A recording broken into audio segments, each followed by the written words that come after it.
Retour sur le plateau TV de la Galerie des Solutions pour parler de la responsabilité sociale de l'entreprise face aux défis environnementaux. Une émission qui est proposée par Business France. Je reçois Caroline Leboucher, qui est directrice générale déléguée de Business France. Bonjour. Bonjour. Et bienvenue. Vous avez choisi un cycle d'émissions pour mettre en avant des entreprises. On en parlera dans un instant. Et l'entreprise que vous avez choisi aujourd'hui de nous présenter, eh bien, c'est ABB. Bernard Badin, vous êtes le directeur du développement d'ABB France. Oui, bonjour. Je précise qu'ABB est une entreprise suisse, c'est ça, hein? Oui, on pourrait presque dire que c'est une entreprise qui n'a pas de nationalité, mais qui en tout cas a été fondée en 88 par le rapprochement de deux géants d'électrotechnique, qui étaient ASEA, un groupe d'origine suédoise, et BBC, un groupe d'origine suisse, et dont le siège est à Zurich. Merci. Caroline Leboucher, en deux mots, pourquoi avez-vous voulu ce cycle d'émissions? Quel est l'intérêt pour Business France de mettre en avant des entreprises qui sont engagées dans une démarche de responsabilité sociale?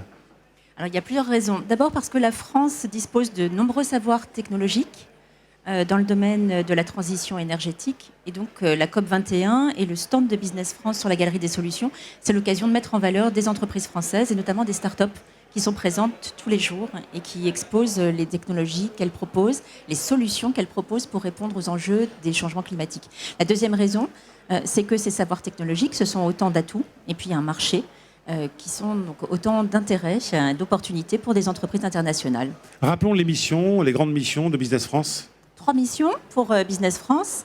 Promouvoir l'image de la France. Ensuite, accompagner les entreprises françaises à l'international, les aider à exporter, à s'internationaliser. Et puis, troisième mission, attirer les entreprises internationales en France. Bernard Badin, vous êtes donc directeur de développement d'ABB France. Est-ce que vous pouvez nous présenter un petit peu votre entreprise un peu en détail, qu'on fasse connaissance? Oui, eh bien, le groupe ABB est un géant d'électrotechnique. Donc, on est positionné sur deux métiers qui sont les métiers de l'énergie et de l'automation. Et notre signature, c'est énergie et automation pour un monde meilleur. Donc, on est parfaitement dans le cadre des enjeux de la COP21. Donc, ces activités, nous les déclinons sur 3 marchés. Le premier marché est le marché des utilités, donc la production, le transport, la distribution d'énergie, y compris bien sûr les énergies renouvelables. Le deuxième marché, c'est le marché des industries, donc industrie de process ou industrie manufacturière. Et le troisième marché, c'est le marché du transport et de la mobilité. Donc que ça soit sur les rails ou dans les airs, puisqu'on est également partenaire de Solar Impulse. Très bien. Voilà. Donc ce groupe, c'est un groupe de 140 000 personnes, 40 milliards de dollars de chiffre d'affaires, et qui est présent dans une centaine de pays, dont la France. Et je représente l'organisation du groupe ABB en France. Quelles sont vos réalisations en France ou quels sont vos clients? Alors, nous avons des offres qui sont particulièrement larges et qui vont donc adresser de très nombreux marchés au travers de nombreux canaux d'accès au marché. Parmi les plus significatifs, il y a bien entendu les utilities, donc des clients comme EDF ou RTE. Il y a tous les clients industriels, des grands groupes industriels jusqu'aux PME. Et il y a notamment actuellement des forts enjeux de robotisation dans le domaine des PME. Et puis des clients plus traditionnels dans le domaine du tertiaire et allant jusqu'au résidentiel. Donc vous voyez un panel très large d'applications possibles. Alors Caroline, M. Badin disait que ABB n'avait pas vraiment de nationalité, même si effectivement le siège est en Suisse. C'est ce qu'on appelle une entreprise étrangère, sans aucune connotation péjorative bien sûr, qui vient investir en France, qui vient se localiser en France. Et c'est ça que vous mettez en avant en premier lieu. Tout à fait. Aujourd'hui, nous avons 20 000 entreprises internationales présentes en France, dont ABB. Et ça représente 2 millions d'emplois, 2 millions d'emplois salariés, ce qui est considérable. C'est également 27% de l'effort de recherche et développement privé en France et près d'un tiers des exportations françaises. Alors, leur part d'action et de mise en œuvre d'actions pour lutter contre le réchauffement climatique et puis pour avoir effectivement une démarche sociale, il a une part importante, donc vous le disiez tout à l'heure, mais il a une part importante eu égard à ces 2 millions de salariés et le chiffre d'affaires, les chiffres d'affaires cumulés. Oui, tout à fait. Par exemple, on voit en tendance cette année, depuis le début de l'année, 20% des projets d'investissement internationaux détectés, accompagnés par l'agence Business France en France, sont liés au développement durable.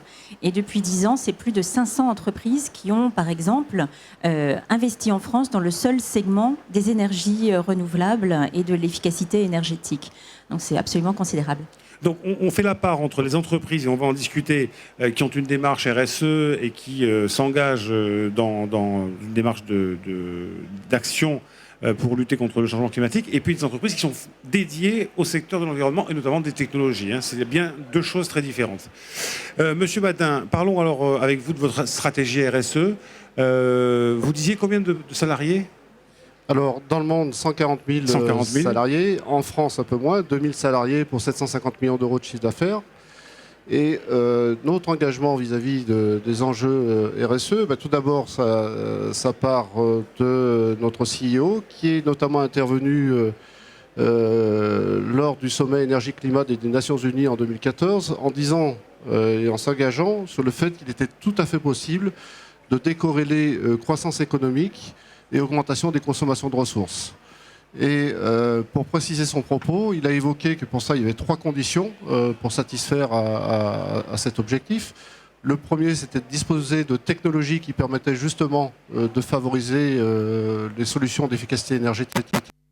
Deuxième, c'est qu'il y ait un cadre incitatif, réglementaire, qui permette d'aller le plus vite possible dans le déploiement de ces solutions. Et puis le troisième, c'est qu'il y avait la nécessité de sensibiliser les acteurs, les utilisateurs, y compris dans son comportement individuel, dans la vie de tous les jours. Donc le groupe s'est engagé sur 9 objectifs dans le cadre de sa politique RSE à horizon 2020. Donc bien entendu, dans ces objectifs, il y a la réduction des consommations de ressources, il y a l'approche éthique des affaires, il y a l'accompagnement et la prise en compte du bien-être des collaborateurs et tout un tas de sujets. Juste pour donner un ou deux chiffres, le groupe s'est engagé à réduire de 25% ses consommations d'énergie électrique à horizon 2020 et de réduire de 20% ses consommations d'eau dans tous les pays où la ressource était rare. Vous disiez que votre CIO avait d'abord posé comme postulat qu'on pouvait décorréler effectivement la croissance et l'environnement, enfin en tout cas les réductions de consommation d'énergie. Ça se traduit concrètement, vous disiez 9 propositions, ça se traduit concrètement par quoi j'imagine que vous avez des unités, des bâtiments, des usines, donc qu'est-ce que vous faites de particulier? Est-ce qu'on peut avoir un exemple précis? Alors, on peut prendre un exemple précis sur ce qu'on fait en France.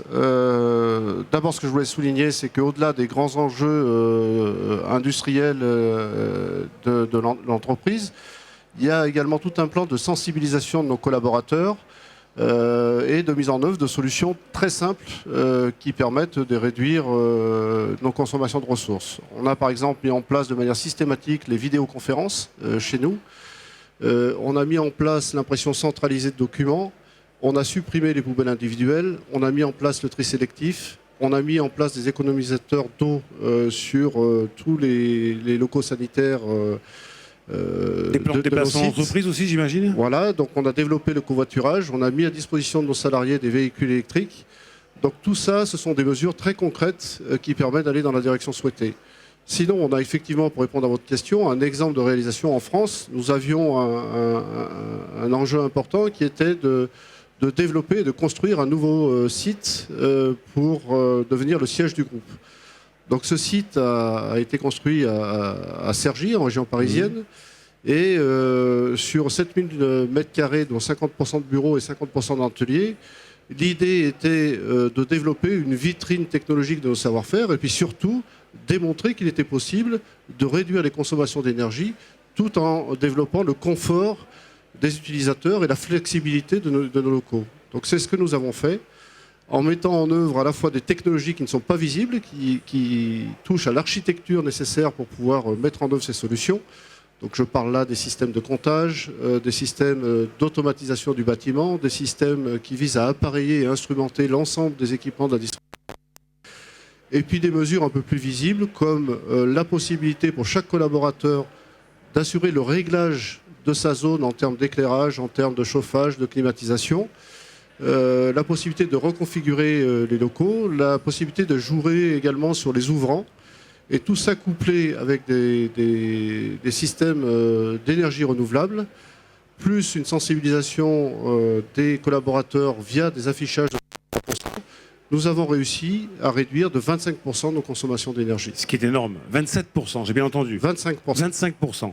Et ça, sur quelle période ? Ça, le site est en œuvre depuis 1 an et demi à peu près. Donc sur une période d'1 an, on a pu mesurer que par rapport à les bâtiments traditionnels, 25% d'énergie. Comment ne pas évoquer économisée. les investissements ? Parce que c'est le vieux débat, hein, on l'avait encore ce matin ici même pour un autre secteur, l'agroalimentaire. On décide effectivement de baisser sa consommation d'énergie, de développer les énergies renouvelables. Il y a une phase d'audit, de diagnostic, de stratégie, puis après il faut mettre des équipements, il faut investir, ça coûte cher. Donc là aussi, c'est une décision qui est particulièrement impactante. Oui, effectivement, ce qui est important pour nous, c'est d'investir sur des outils industriels, d'abord pour mettre en œuvre, bien sûr, toutes ces solutions liées aux enjeux énergie-climat, mais aussi simultanément, et donc les deux sont tout à fait compatibles, de contribuer à l'amélioration de la compétitivité de nos sites industriels. Puisque dans des grands groupes comme les nôtres, il est important de démontrer que nos sites industriels en France, et je rappelle au passage que nous avons 8 centres d'excellence mondiaux qui sont basés en France, doivent démontrer vis-à-vis du groupe leur capacité à être compétitifs et à renforcer leur compétitivité. Donc à ce titre, nous avons par exemple investi sur l'un de nos sites industriels en région lyonnaise 15 millions d'euros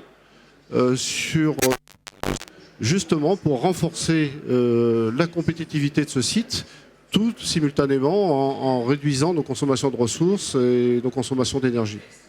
Alors justement, Caroline Leboucher, j'aimerais savoir un petit peu quels sont les atouts de la France pour attirer des entreprises, en tout cas les attirer et les inciter à mettre en place des dispositifs et des mesures comme celle-ci. Alors, les atouts de la France pour attirer les entreprises internationales, de façon générale, ils sont nombreux. Outre la taille du marché, qui représentent des opportunités en matière de business, il y a bien sûr les talents français, et notamment en matière d'innovation, de technologie, les talents, les ingénieurs, les 100 000 ingénieurs que la France forme chaque année, notamment dans le domaine des clean tech. Les autres atouts, c'est les politiques d'innovation extrêmement incitatives, avec notamment un crédit d'impôt que le reste de l'Europe nous envie en ce qui concerne la recherche et développement. 30% des dépenses qui peuvent être prises en charge considérable.